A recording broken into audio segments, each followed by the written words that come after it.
Suara tetua yang mengandung kewibawaan menggema di langit klan Xiao, membuat semua anggota klan terpana. Xiao Yuheng yang sedang berada di udara langsung membungkuk hormat meski tidak melihat sosok pemilik suara. Ia menyebutkan bahwa dirinya menerima perintah dan menyadari bahwa bahkan leluhur mereka telah turun tangan. Para tokoh di sekitarnya pun ikut bersikap hormat. Di sisi lain, trio Xiao Dingtian, Xiao Jihong dan Xiao Gan berubah pucat pasi. Getaran dari suara itu seolah menegaskan akhir dari kekuasaan mereka dalam klan. Pada saat ini Xin diperlihatkan di kastil lava. Xiaoyan memilih beristirahat karena pelelangan masih lebih dari 10 hari lagi. Meski mendengar kabar-kabar soal peta misterius, Xiaoyan tak terlalu tertarik menyelidiki. Ia fokus menyerap mutiara merah, walau hasilnya kurang memuaskan karena tubuhnya masih menyesuaikan diri setelah terobosan terakhir. Menjelang fajar, keramaian mulai memenuhi kota. Banyak kekuatan besar, termasuk sekte-sekte tersembunyi dan ahli senior berkumpul untuk mengikuti pelelangan. Ini menunjukkan betapa berharganya peta reruntuhan api Banyan. Distrik tempat pelelangan diadakan sudah penuh sesak. Xiaoyan dan Qin Yan tiba dan melihat gelombang manusia memadati jalanan. Di kejauhan rumah lelang berdiri seperti binatang raksasa yang sedang menunggu mangsa. Saat hendak terbang menuju rumah lelang, Xiaoyan melihat rombongan mewah yang dipimpin Ouyang Miao dari klan Ouyang. Qin Yan menyarankan menyapa, tetapi Xiaoyan menolak, menghormati peran penting yang mungkin diemban Ouyang.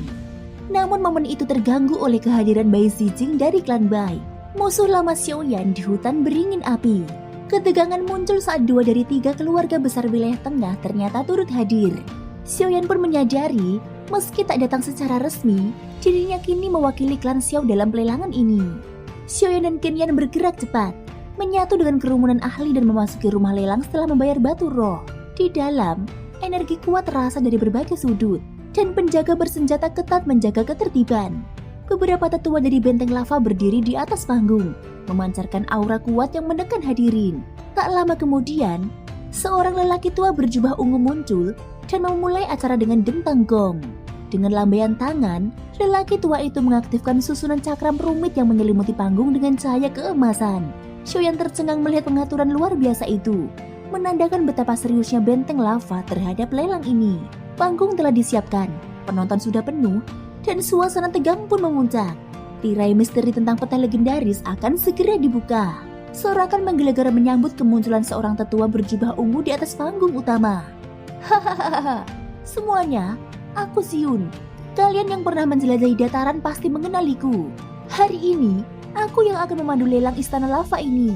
Mata tetua itu menyapu kerumunan dengan tenang. Pandangannya sempat berhenti di satu titik dekat panggung sebelum ia menangkupkan tangan dan melangkah kembali ke tengah. Beberapa tetua istana lava segera mengambil posisi di sekitar panggung, membentuk barikade tak kasat mata. Dari tempat duduknya, Xiaoyan menarik kembali kekuatan spiritualnya sambil bergumam.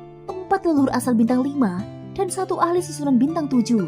Tak heran mereka bisa menjadi penguasa dataran api yang mengalir. Ia mendecak kagum. Bahkan sebelum kepala istana lava muncul, aura luar biasa ini sudah menekan atmosfer. Tapi itu belum semuanya. Lebih dari 30 aura leluhur asal memenuhi aula. Beberapa bahkan begitu misterius sehingga tidak bisa dideteksi oleh persepsi Xiaoyan yang kini tajam. Pemandangan ini membuatnya menghela nafas dingin. Wilayah tengah memang sarangnya para raksasa sejati. Sementara itu di atas panggung, Xiun kembali mengangkat tangan dan menyapukan telapak tangan ke udara. Sebuah kotak giok indah perlahan muncul. Selanjutnya, pembuka lelang hari ini, gulungan teknik Dao gelombang suara. Gulungan berwarna merah darah itu membuat riuh hadirin. Meski gaya pertarungannya licik, teknik ini mampu membuat darah mendidih dan lawan tengah. Bahkan bisa melawan mereka yang 2 tingkat lebih tinggi. Harga pembuka, 3 bel tingkat 7 atau setara. Xiaoyan hanya bisa menggelengkan kepalanya. Harga semahal itu untuk gulungan biasa. Tetapi tetap saja, setelah penawaran sengit, gulungan itu dimenangkan dengan hampir 2 juta batu roh tingkat tinggi. Barang-barang berikutnya terus meningkat nilainya. Pil kelas atas, formula kuno, bahkan benda dari klan kuno yang telah lenyap. Salah satunya adalah token beringin api, barang yang langsung membakar gairah para peserta. Tapi bagi Xiaoyan dan Qin Yan, barang itu mencurigakan. Mereka tahu pasti bukan barang murni dari pewaris sah. Qin Yan sempat memenangkan gulungan teknik rahasia, sementara Xiaoyan meski menawar beberapa kali, dia terus gagal. Qin Yan hanya menyeringai mengejek. Xiaoyan hanya membalas dengan cemberut lesu. Lalu sesuatu berubah. Seorang tetua dengan jubah brokat awan berdiri dan menawar. Xiaoyan mengernyit. Sekte awan surgawi? Mereka ikut lelang semacam ini? Sekte itu terkenal tertutup dan biasanya tak akan tertarik pada barang biasa. Ada yang istimewa sedang dipertaruhkan. Hahaha. Suara Ziyun kembali menggema. Barang selanjutnya mungkin tak menarik bagi banyak orang, tapi bagi para pewaris muda, nilainya tak ternilai. 3 tetua maju serempak, membentuk segel rumit. Ruang di hadapan mereka retak, lalu membentuk sangkar ruang luar angkasa. Suara terkejut menggema. Sangkar ruang? Untuk apa mereka menyegel sesuatu sebegitu ketat? Kemudian benda itu muncul. Bola energi berwarna perak dan hitam terus menggeliat, mengeluarkan sambaran petir ganas, mencoba menembus kurungan ruang. Xiaoyan menajamkan pandangannya. Itu bukan benda biasa. Xiaoyan menjelaskan, ini adalah inti petir hidup, terbentuk dari kekuatan petir tanpa batas di kehampaan. Ia memiliki kesadaran, roh alami dari ras void inti petir. Barang ini bukan hanya makhluk hidup, tetapi juga harta karun bagi kultivator elemen petir. Seluruh aula terdiam, lalu riuh kembali membuncah. Xiaoyan tahu lelang ini baru saja memasuki babak yang sesungguhnya. Saat nama binatang petir void disebut, pikiran Xiaoyan langsung melayang pada pertemuannya di masa lalu dengan makhluk dari ras tersebut. Ia teringat bahwa makhluk ini memiliki kekuatan petir murni dan penguasaan ruang yang luar biasa, bahkan hanya kalah dari suku naga. Dan kini, seekor makhluk dari ras itu Lei Yuan muncul dalam pelelangan. Ketertarikan Xiaoyan tumbuh karena ia sadar bahwa kekuatan petir dalam Lei Yuan bisa sangat berguna untuk memperkuat Raja Utara. Di atas panggung, Xion memperkenalkan Lei Yuan sebagai makhluk langka yang dulunya bahkan menewaskan tetua tingkat leluhur asal dari kastil lava demi menangkapnya. Tapi alih-alih memberi harga dasar, dia memancing para peserta untuk menawar sebebasnya, demi menciptakan persepsi nilai tak terbatas di benak mereka. Taktik itu hampir berhasil, meski sempat dicemooh oleh tawaran rendah 50 batu roh bermutu tinggi. Xion menegaskan bahwa jika tidak ada penawaran serius, maka rumah lelang akan menarik kembali Lei Yuan. Suasana pun berubah tegang. Para ahli mulai menimbang, meskipun tergoda, kebanyakan ragu karena memurnikan Lei Yuan bukan perkara mudah, apalagi jika mereka bukan pengguna atribut petir. Selain itu, semua peserta hadir untuk mendapatkan relik beringin api, dan membuang batu roh terlalu cepat bisa berarti kehilangan kesempatan lebih besar. Lalu di tengah keheningan, sebuah suara keras menerobos. Saya menawar 400 batu roh berkualitas tinggi. Tiba-tiba, suasana berubah panas. Tawaran terus naik, 500, 700, hingga akhirnya 3 tokoh kuat bersaing dan menaikkan harga sampai 2000 batu roh tingkat tinggi. Namun justru di puncak persaingan itu, suara berat dan tenang terdengar dari tribun belakang. Saya menawar 5000 batu roh berkualitas tinggi. Keterkejutan segera menyapu ruangan. Para peserta mencari sumber suara, tapi yang terlihat hanyalah sosok samar, jelas menyembunyikan wujudnya dengan kekuatan tingkat tinggi. Xiaoyan sang penawar misterius membuat semua pesaingnya bungkam. Tak ada yang bisa menyamai tawaran sebesar itu. Xion yang sempat bingung akhirnya tertawa ringan. Dengan senyum lebar ia mengumumkan pemenangnya. Setelah menerima 5000 batu roh itu, dia menyerahkan Lei Yuan. Tetapi saat akan diberikan, tirai hitam pekat muncul dan langsung menelan Lei Yuan. Itu adalah kekuatan dao kekosongan. Para ahli terperangah. Xion pun terdiam sejenak sebelum segera menenangkan diri dan melanjutkan pelelangan. Namun bagi Xiaoyan, keseruannya sudah selesai. Ia mengabaikan sisa acara dan menunggu yang benar-benar ia incar, relik beringin api. Waktu berlalu, dan meskipun banyak benda langka telah dilelang, peta misterius yang menunjuk pada peninggalan itu belum juga muncul.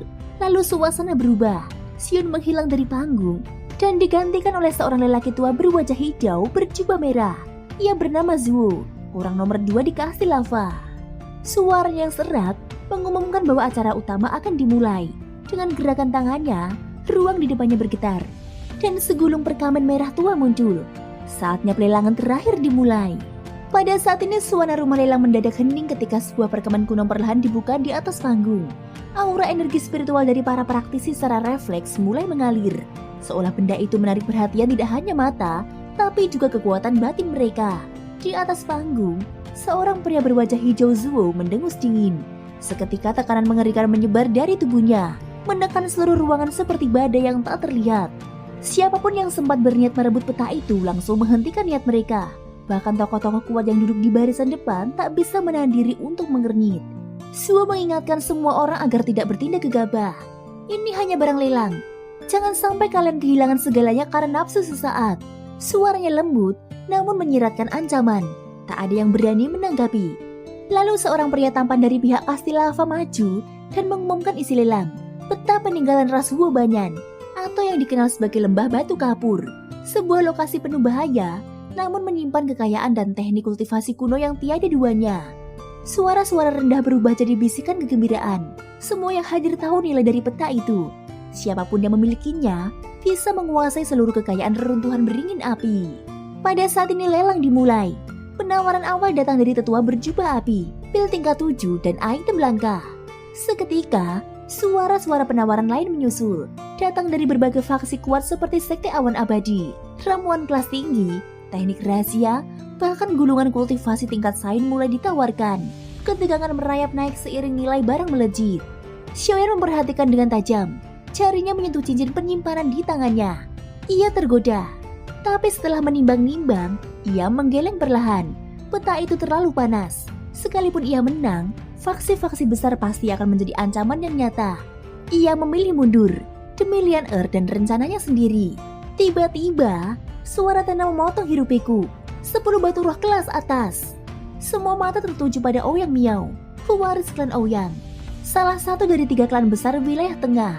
Tak ada yang berani menawar sembarangan setelah itu. Namun ketenangan itu hanya bertahan sebentar.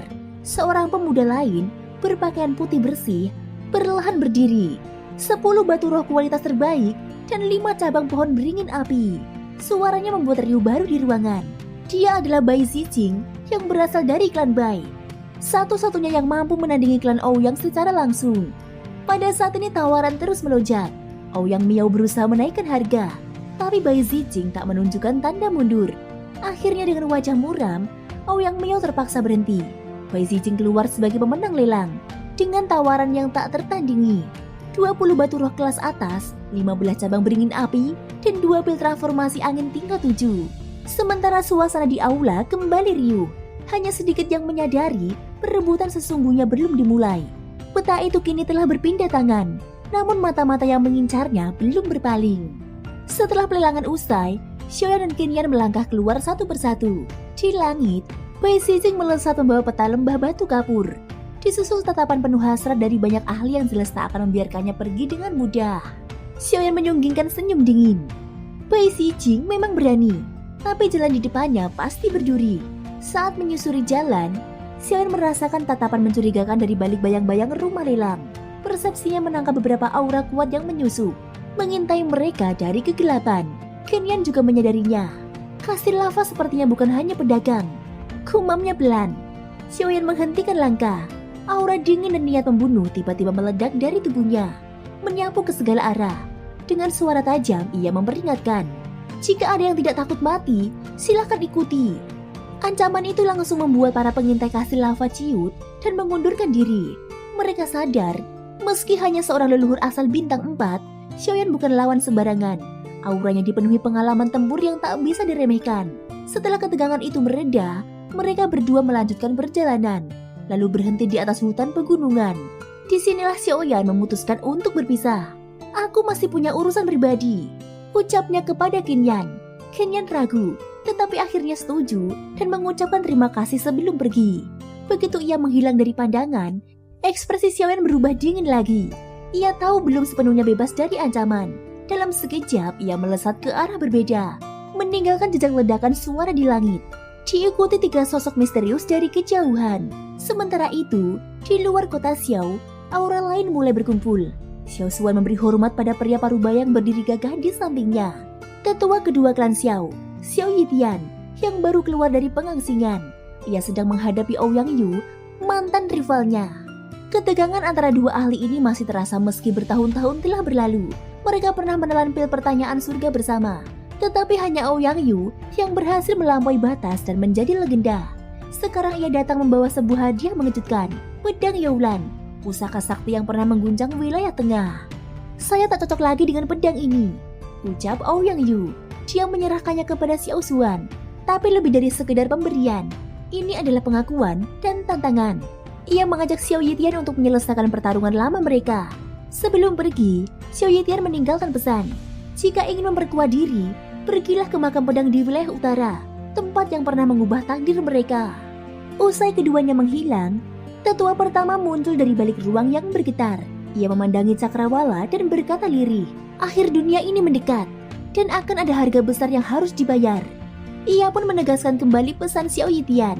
Makam pedang itu bukan hanya penting bagi Xiao Xuan, tapi juga masa depan Xiao Yan. Xiao Xuan diam dalam pikirannya, menggenggam pedang Youlan. Kini warisan kekuatan dan dendam masa lalu berada di tangannya, dan badai yang akan datang hanya menunggu waktu. Thank you guys sudah mendengarkan ceritaku di episode kali ini sampai akhir. Ikutin terus kelanjutan episode berikutnya ya. Semoga hari kalian menyenangkan. Sampai jumpa dan bye-bye.